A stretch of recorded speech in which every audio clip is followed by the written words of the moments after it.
Imagem ampla do plenário. Informações descritas na parte inferior da tela. 115ª Sessão Judiciária Ordinária, de 9 de dezembro de 2022. Sessão?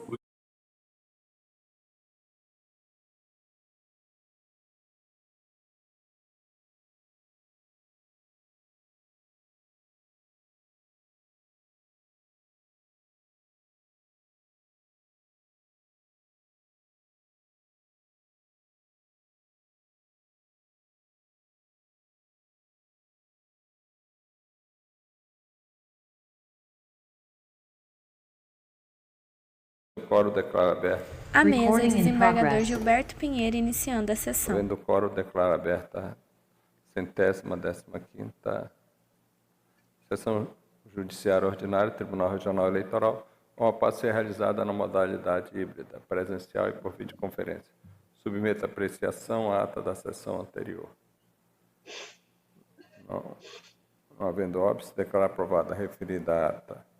Julgamento, prestação de contas número 0601, 296, origem Macapá, relator Mário Júnior. Interessado Josenildo Santos Abrantes. Eminente relator, com a palavra.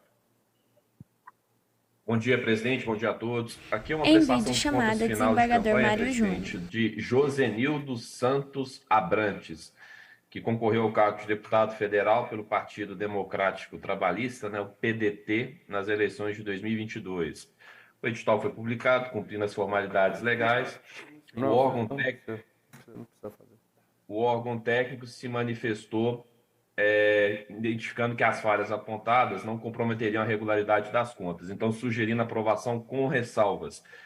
Também o Ministério Público Eleitoral opinou pela aprovação das contas com ressalvas e requereu o desentranhamento de algumas peças que foram juntadas sem ter qualquer conexão com o presente processo. É o relatório, presidente. Eminente procurador. Excelentíssimo presidente, Em vídeo chamada, procurador do Ministério julgadores, senhoras e senhores, o Ministério Público Eleitoral reitera a manifestação que foi bem sintetizada por Sua Excelência o relator. Senhor eminente relator. Presidente, é uma prestação em vídeo chamada Mário Júnior. Campanha de Josenildo Santos Abrantes, do cargo de deputado federal nas eleições de 2022. Foram encontradas algumas falhas, 3 falhas, mas todas elas procedimentais de natureza formal, que não compromete em nada a regularidade das contas, e acolhendo, então, tanto o parecer do Ministério Público Eleitoral quanto a sugestão da unidade técnica, eu estou julgando aprovada com ressalvas, presidente, as contas de Josenildo Santos Abrantes, referente às eleições de 2022, e deferindo o pedido do Ministério Público Eleitoral de desentranhamento e devolução das peças que foram juntadas por engano e não guardam nenhuma conexão com o processo. É o voto, presidente. Matias Neto. Visão ampla do plenário. Está fechado teu áudio, Matias. Em vídeo chamada, Matias Neto. Na íntegra, o eminente relator. Paulo Madeira. Visão ampla do plenário. Orlando Vasconcelos. Em chamada de vídeo, Orlando Vasconcelos. Ariadne Alencar. Visão ampla do plenário. João Lage. Em chamada de vídeo, João Tribunal Lages. Regional Eleitoral da A mesa, desembargador Gilberto Pinheiro. Ressalvas. A prestação de contas do candidato eleito ao cargo de deputado estadual, Josenildo dos Santos Abrantes, referentes às eleições de 2022, nos termos do voto proferido pelo relator. Acórdão publicado em sessão, número 7538. Prestação de contas 0601, 34238, origem Macapá, relator João Lage, interessada Edna Alzier. Tem pedido de sustentação oral? Eu consulto como é o nome do advogado, é o advogado Elson Alzier. Está presente? Consulto. Está. Mas não tem como esperar. O advogado está em trânsito, saindo da Justiça Federal, mas ele poderia...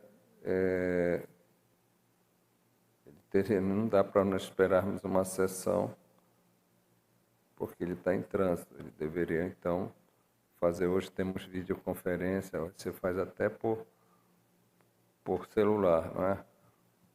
todos nós fazemos isso, o doutor Mário Júnior já fez, todos nós, eu já fiz, João Lages, acho que todos, né?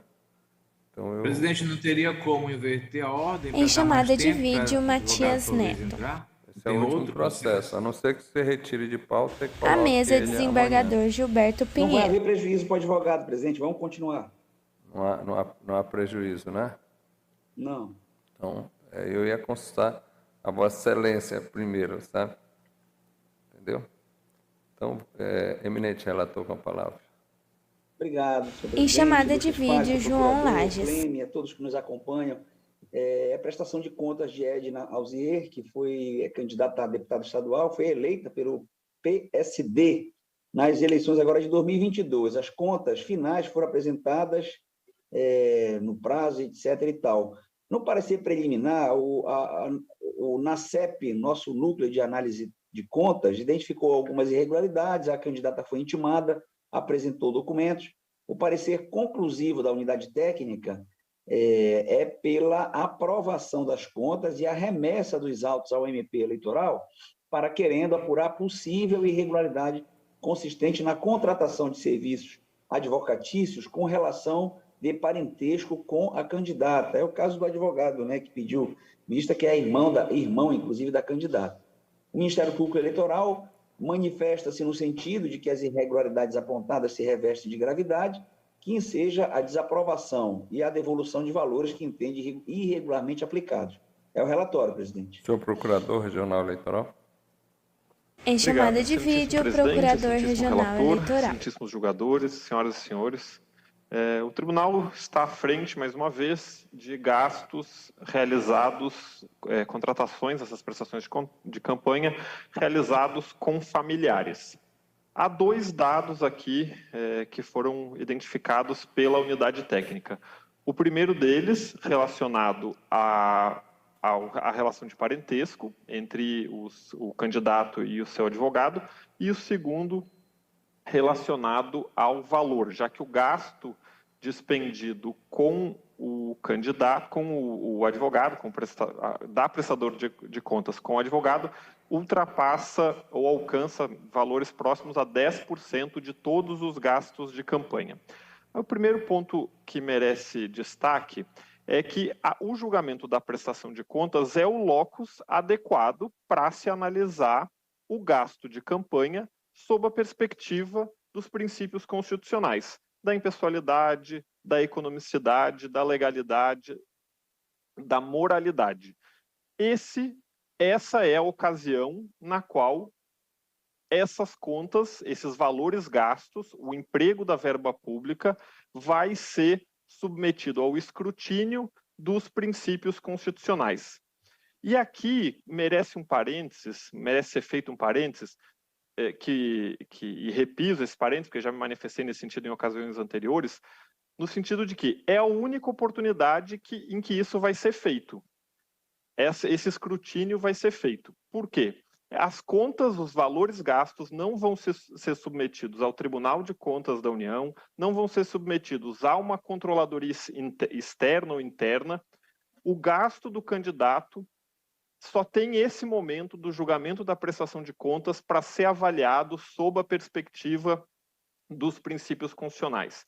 E há que se recordar aqui que são valores públicos, verbas públicas repassadas ao candidato, e o seu emprego, o seu gasto, sobre ele há de incidir os princípios constitucionais antes mencionados. E repito, moralidade, impessoalidade, economicidade, todos decorrentes do caput do artigo 37.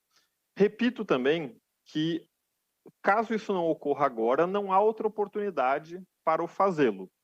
E se isso não for feito, ou seja, se não houver a aplicação, a análise dessas contas sob esses princípios, se cria ou acaba se criando uma reserva de indenidade única e peculiar, regime esse único e peculiar no sistema brasileiro. Porque qualquer administrador público, qualquer pessoa, ou mesmo não administrador público, qualquer pessoa que receba valores públicos há de fazer a prestação de contas, e essas contas vão ser analisadas sob a perspectiva dos princípios constantes no artigo 37, caput da Constituição da República e aqueles deles derivados, tal como o da economicidade.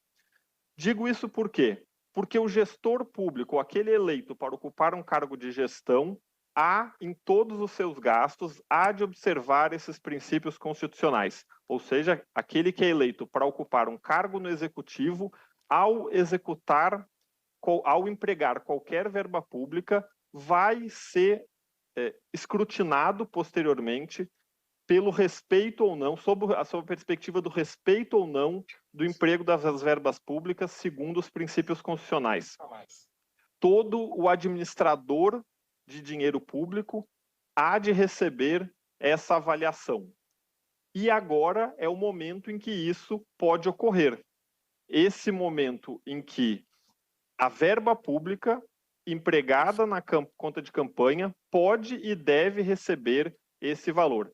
Digo aqui, os políticos ou os candidatos eleitos para cargos do executivo receberão esse crivo no emprego de todas as suas verbas que autorizarem. Sua Excelência, o presidente desse tribunal, ao autorizar o pagamento de qualquer verba, é escrutinado posteriormente a partir dos princípios esculpidos no artigo 37, caput da Constituição da República. Por quê e qual a razão, qual o fundamento para que isso não ocorra àqueles que prestam contas dos valores públicos recebidos em campanha? Esse entendimento da incidência dos princípios constitucionais previsto no 37, esse entendimento é sufragado pelo Tribunal Superior Eleitoral, pela doutrina e também pelo Tribunal Superior Eleitoral, e esse julgamento já foi mencionado aqui, que no julgamento da prestação de contas número... perdão, aqui me fugiu o número, mas enfim, julgado já mencionado em diversas outras... Aqui, achei. 0601, 163, 94, 2018, ministro Sérgio Banhos, julgado esse que explicitamente indica o entendimento segundo o qual a observância do princípio da economicidade na aplicação dos recursos públicos pode ser objeto de controle em processo de prestação de contas, e afirma que é o local adequado, a prestação de contas eleitoral é o local adequado para essa análise.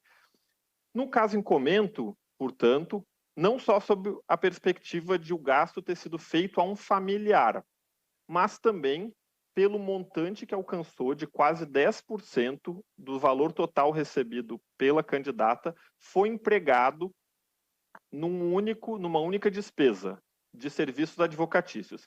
E não foram juntados aos autos nada que justificasse nem o preço cobrado e tampouco a exorbitância do preço cobrado, tal como uma enorme quantidade de processos eventuais aos quais tivesse submetido a candidata, ou inúmeros atos praticados, ou uma miríade de eventuais situações que podem eventualmente incidir uma campanha e um candidato. Não é o caso. Pesquisa no PJE permite constatar que existem apenas 2 processos registrados em nome da candidata, ora prestadora de contas, em apenas o registro de candidatura e a presente prestação de contas, e em apenas um desses processos houve um ato de fato com conteúdo jurídico, qual seja a manifestação acerca das irregularidades apontadas pela unidade técnica.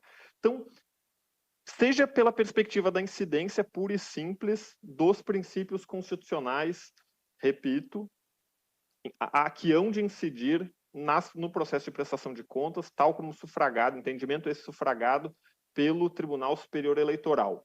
Seja porque, no caso em comento, não há atos que justifiquem ou medidas adotadas pelo prestador de serviço contratado pela candidata que demonstrem que, de fato, houve a necessidade de um acréscimo naquilo que usualmente foi pago para diversos outros candidatos.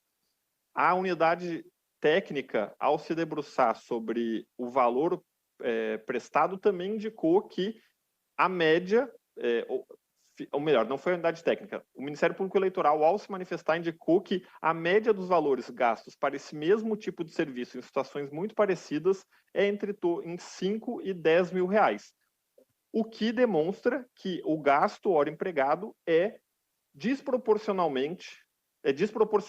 àquele que usualmente é encontrado. Por certo que serviços distintos cobram valores distintos, e não cabe ao Ministério Público Eleitoral, por óbvio, censurar o preço que qualquer pessoa pode cobrar pelo seu serviço. Não se está aqui a querer tarifar o gasto público.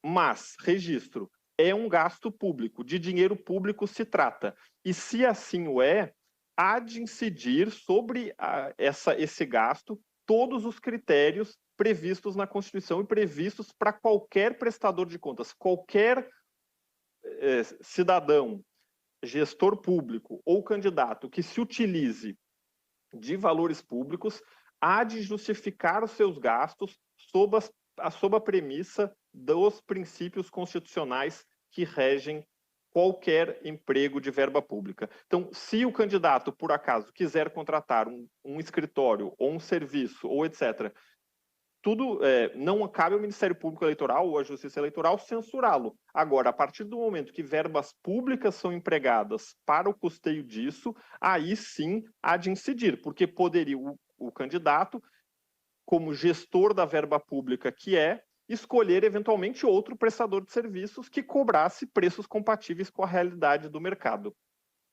Com essas considerações, o Ministério Público Eleitoral reitera o parecer ofertado, entende que, no que se refere ao emprego das verbas para serviços advocatícios, tal valor deve ser glosado e devolvido porque irregularmente aplicado na campanha. E, diante de tal irregularidade, se manifesta pela desaprovação das contas. É a manifestação. Eminente relator, o advogado Imagem ampla do plenário. Se Vossa Excelência... Em chamada de vídeo, mas João podemos prosseguir, Lages. presidente. Eu já adianto, sem querer... Vossa Excelência pode prosseguir. Eu vou adiantar. Eu estou conhecendo a prestação, no mérito, eu estou votando pela aprovação, e eu preciso, logicamente, por respeito a todas as considerações muito pertinentes do doutor Pablo, ler aqui o que consta aqui do nosso entendimento final. O voto é um pouco longo, mas aquilo no que interessa, o ponto controverso desta prestação de contas é exatamente possível irregularidade em razão da contratação de prestador de serviço advocatício em relação de parentesco com a candidata, tá bom? Então, esse é o ponto realmente controvertido. Há outros pontos em que a unidade técnica, em parecer conclusivo, sugeriu a aprovação, né? E aí a remessa dos autos à MP exatamente para apurar essa irregularidade em face do advogado ser irmão da candidata. Pois bem, em recente julgado, eu coloco aqui no voto, em recentíssimo julgado deste nosso TRE, da relatoria do eminente juiz Matias Pires Neto, restou consignado que a existência de parentesco, por si só, não é circunstância inibitória da contratação da prestação de serviço em campanha eleitoral, pago com recursos recebidos do fundo partidário ou do fundo especial. E eu transcrevo o voto, cujo relator foi o eminente juiz Matias, em que ele diz que o tribunal decidiu, tudo à unanimidade, consoante precedente do TSE e deste regional, a existência de parentesco, por si só, não é suficiente para coibir a contratação de prestação de serviço em campanha eleitoral pago com os recursos do fundo partidário e do financiamento de campanha. No entanto, em sendo utilizados recursos públicos, na contratação de parentes, devem ser observados com maior rigor os postulados norteadores da realização de despesas com dinheiro público, quais sejam os princípios da moralidade, impessoalidade, transparência, razoabilidade, economicidade, o que restou, naquela hipótese que é semelhante a essa, a meu ver, demonstrado nos autos mediante a comprovação da compatibilidade dos gastos com os preços de mercado e a finalidade da despesa efetuada. Convém salientar, prossigo eu, que não obstante a ausência de vedação legal para a contratação de fornecedores ou prestadores de serviços com relação de parentesco, com o candidato em campanha eleitoral, a contratação de parentes, em observância aos princípios constitucionais que regem a aplicação dos recursos públicos, notadamente esses que eu acabei de mencionar, enseja essa nossa atenção especial ante a possibilidade de conflito de interesses e do possível desvio de finalidade na aplicação de tais recursos pelos riscos de favorecimento financeiro ao parente contratado. E aqui eu abro, logicamente, um parênteses para dizer que nós não devemos nunca avaliar, como bem disse o ilustre representante do Ministério Público, né, tabelar ou taxar o preço da prestação do serviço advocatício. No caso do advogado, ele atuou em 2 ações eleitorais, porém, o serviço de orientação jurídica, esse que nós não verificamos como acontece na prática, aquele acompanhamento em relação à orientação sobre propaganda, sobre aquilo que pode, o que não pode, isso também está no pacote, digamos assim, da contratação. E esse não é aferido, nós não podemos aferir um valor que foi trazido, né, como gasto apenas nas ações em que a candidata foi acionada na Justiça Eleitoral. O extrato da prestação de contas evidencia que a candidata recebeu um total de R$ 314.126 do valor do Fundo de Financiamento de Campanha. Portanto, a despesa de R$ 30 mil corresponde a 9,55% do total desses recursos. Com efeito, segundo a jurisprudência do TSE, não existe fórmula fixa pré-determinada que estabeleça a utilização de critério meramente percentual no julgamento das contas, de modo que tanto a aprovação quanto a rejeição delas dependem necessariamente da análise dos elementos do caso concreto, providência que compete exclusivamente ao julgador, que verificará se o conjunto das irregularidades implicou, na hipótese, mau ferimento ou não à transparência, à lisúria e ao indispensável zelo no uso dos recursos públicos. Na espécie, não vislumbrei indícios de irregularidade na realização da despesa, com o devido respeito à argumentação do ilustre doutor Pablo, a quem tenho um grande apreço, no sentido de que o valor seria desproporcional ao quantitativo de atos praticados pelos advogados. É sabido que a atuação dos advogados em uma campanha não se limita somente à elaboração das peças jurídicas. Aliás, arrisco a dizer que um bom advogado de campanha é aquele que evita que o candidato seja demandado judicialmente.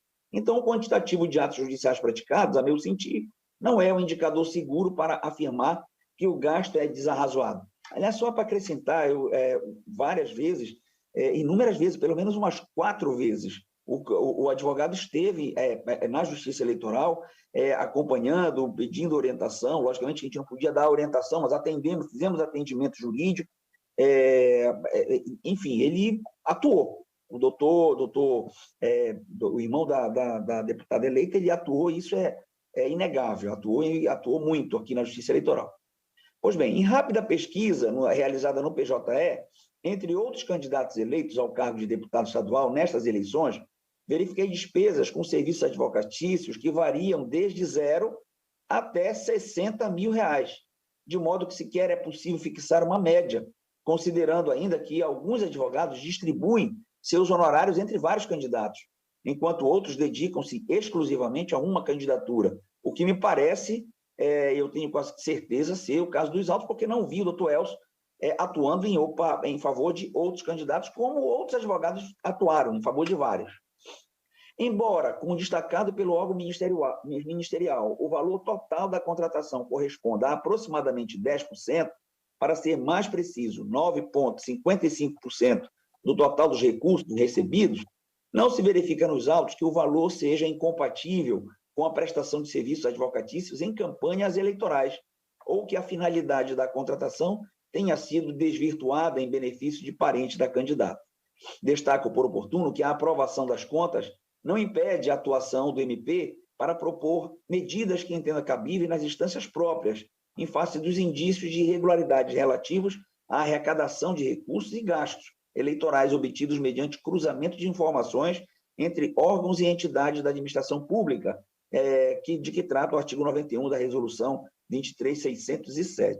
Por todo esse exposto, senhor presidente, ilustres pares, com a devida venha ao ilustre procurador, doutor Pablo, na esteira do parecer conclusivo da unidade técnica, estou votando pela aprovação das contas de Edna Alzier, que foi eleita pelo PSD, relativos à arrecadação e gasto dos recursos nesta campanha. É o voto, senhor presidente. Mário Júnior. Presidente, eu adianto que eu vou acompanhar o relator, mas eu queria trazer deixar consignado algumas considerações sobre esse tema, porque entendo que é da mais alta relevância. Eu confesso que ouvi atentamente a manifestação, a excelente sustentação do nosso procurador regional eleitoral, doutor Pablo, e não consigo dar a essa elasticidade ao procedimento, à ação de prestação de contas que Sua Excelência o Procurador pretende dar.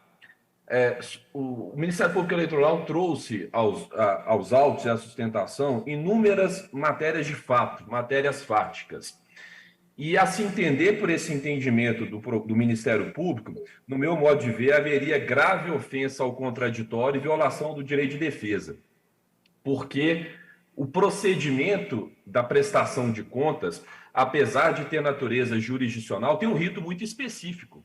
Seria admitido, por exemplo, franquear a prestadora de contas audiência de instrução e julgamento, arrolar testemunhas, eventualmente produzir prova pericial ou qualquer prova admitida em direito no âmbito da prestação de contas? Isso não parece possível, dado o rito do procedimento, que é muito específico.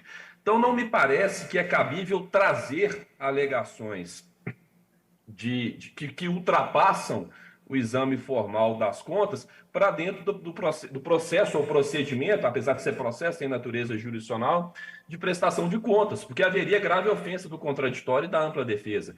Todas as matérias trazidas pelo Ministério Público Eleitoral, ao menos em tese, sob uma ótica da eventualidade, poderiam ser franqueadas à prestadora de contas, provar ou fazer contraprova, se num procedimento ordinário, se num procedimento revestido de todo o procedimento ordinário, com prova testemunhal, eventualmente diligências em campo, inspeção judicial, enfim, provas periciais, diversas provas que no procedimento da prestação de contas são impossíveis ou não são admitidas de ser produzidas.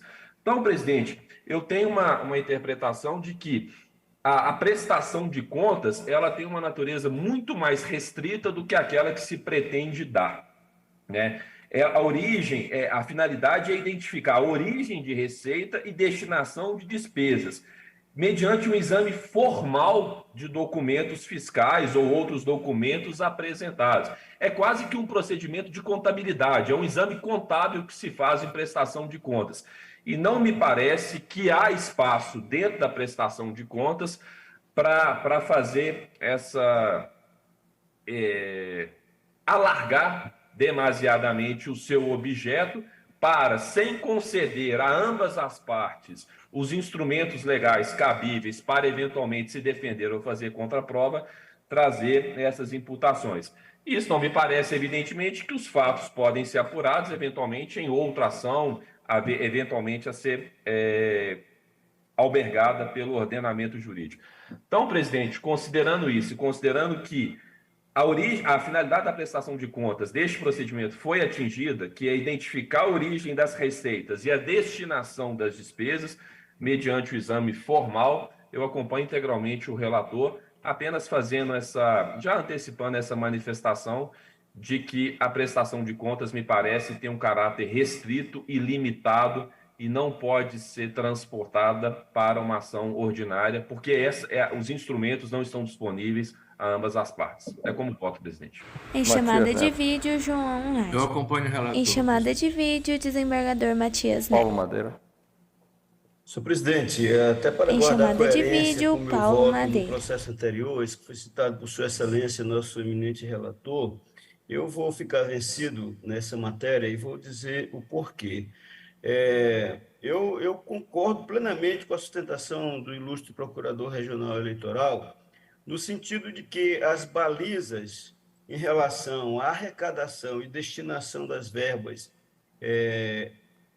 num processo eleitoral, elas devem, sim, respeitar o artigo 37 da Constituição Federal e seus princípios, dentre eles da moralidade, da economicidade E esse aspecto que, inclusive, o eminente juiz Mário traz, né, no sentido de que não teria sido oportunizada a ampla defesa contraditório e que não seria o momento próprio exatamente por conta dos limites, né, do procedimento de prestação de contas, me parece que no caso concreto não seria muito razoável nós invocarmos essa sustentação. É claro que eu estou aqui pedindo vênia a Sua Excelência, por uma razão simples, é porque é incontroverso o percentual que foi destinado ao advogado.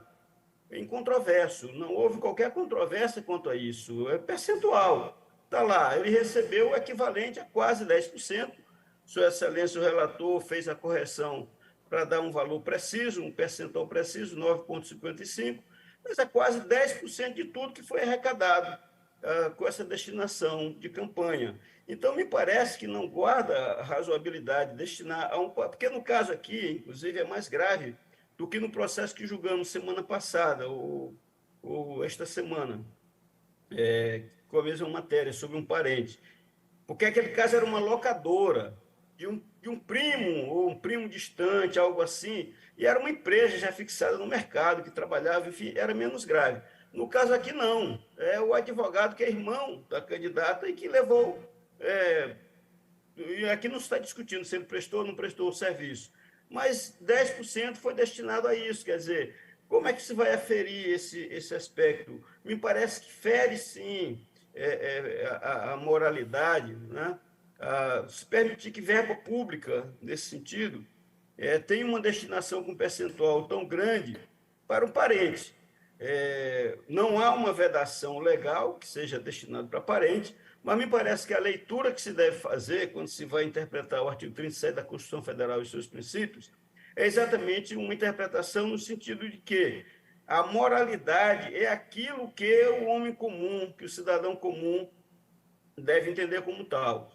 Tanto que, no nosso caso, que somos magistrados, nós temos uma série de vedações que a gente não pode nomear parente, não pode contratar parente em qualquer tipo de prestação para atividades jurisdicionais, por conta dos controles do CNJ e de todos os órgãos. Então, porque exatamente é um rigor, que não pode haver uma destinação com quem tem laço de parentesco. Então, me parece que, nesse caso concreto, como é incontroverso, não se discute o percentual que foi destinado, me parece que realmente atinge o princípio da moralidade. Então, nesse sentido, pedindo vênia ao eminente relator, eu estou acompanhando o entendimento de Sua Excelência, o Procurador Regional Eleitoral, para ficar vencido nessa matéria. É meu voto, senhor presidente. Orlando Vasconcelos. Obrigado, presidente. Em chamada Ilustros de pares, vídeo, eu, de Orlando igual Vasconcelos. modo, já adianto que irei acompanhar o eminente relator, peço todas as vênias à Sua Excelência, ao Procurador, doutor Pablo, haja vista que perfeitamente sempre busca, né, com afinco o emprego do seu ofício, e nessa matéria, então, mais ainda, o parabenizo pela explanação, pelo entendimento, mas vou acompanhar o eminente relator. Devo registrar também, excelências, que por 2 oportunidades recebi o doutor Elson em gabinete para tratar do assunto, que não são exatamente as 2 demandas que Sua Excelência, o procurador, registrou no bojo da sua explanação. Então, fui testemunha de que o advogado Elson Alzier de fato exerceu o seu papel no bojo da campanha da candidata. E também recordo, excelências, que por ocasião das eleições de 2020, do qual, logo que entrei na corte, pude participar de julgamento, consegui votar, colaborar com a Justiça Eleitoral em processos que foi entendido por essa corte como aceitável percentual maior, percentual de 16%, né, com emprego de profissionais da seara advocatícia e contabilidade. Então, 9%, quase 10% que foi empregado ao advogado que resta demonstrado que efetivou o seu ofício, que exerceu o seu papel, que é de extrema é tão fundamental, inclusive a lei eleitoral exige que, né, que o advogado esteja presente em todo o procedimento. Eu entendo por razoável e com as mesmas considerações e avalizando e endossando todas as considerações explanadas pelo eminente relator, eu acompanho integralmente. Obrigado. Ariadne Alencar. Eu acompanho o relator. Em chamada de vídeo, Tribunal Ariadne Regional Alencar. Eleitoral do Amapá, por maioria, A mesa, aprovou Gilberto a petição de Pinheiro. pontos da candidata eleita ao cargo de deputado estadual Edna Azier, referente à eleição de 2022, vencido o juiz Paulo Madeira, tudo nos termos dos votos proferidos. Acórdão publicado em sessão 7539. Agradeço a presença de todos e declaro encerrado a presente sessão. Bom jogo e até sábado. Até amanhã. Presidente,